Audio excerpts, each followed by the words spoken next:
You know, I really enjoyed playing in Hartford. It was a quiet city.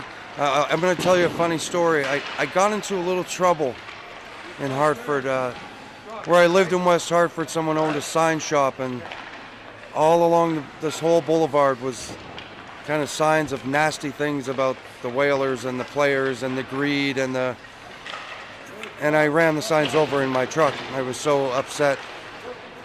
The players had, and I'll speak for a lot of the players, we really loved playing in Hartford. It's a great city.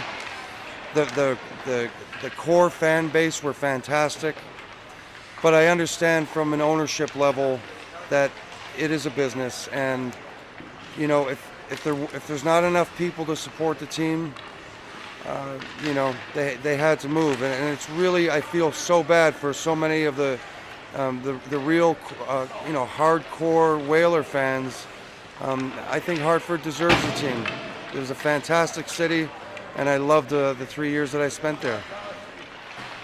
I was trying to move a parked car that was blocking our team bus when we were trying to leave after the game, and I happened to break a car window in doing it and got into a little bit of trouble, but it's not one of my best memories of being in Connecticut. So I was very young. I was a junior in high school at Lawrence Academy, and I'll never forget, I was walking back from a final exam to my dorm at Lawrence Academy, and the phone was ringing. The payphone. I never answered that the whole year, and it was June, the end of the year, and I just picked it up, and it was Emil Francis. And he says, "David Jensen there?" I said, "This is him." And he said, "Hi, this is Emil Francis. I just want to let you know that we just selected you in the first round with the 20th pick." And I was elated. I knew there was a chance. I knew I'd been scouted heavily by Hartford and Dave McNabb, who was a great guy back then, and Bob Crocker.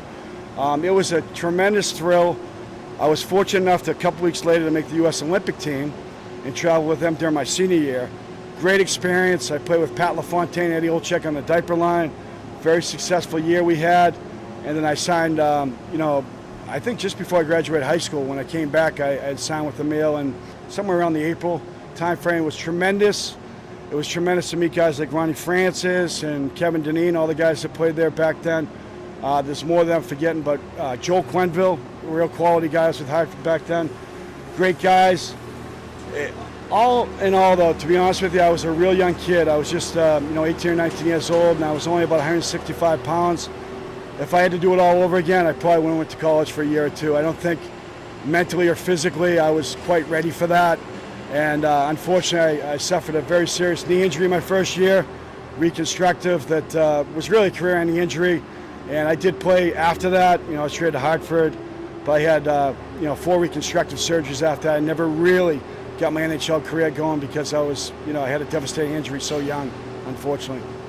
Well, especially when I was with Boston, it was a great rivalry, and the place was always packed, and it was very exciting. And Hartford always rose to the occasion against the Bruins, so we never could go in there and play soft, or it would get beat pretty good. But you always knew you were going in there and play a game, and it was always a tough one.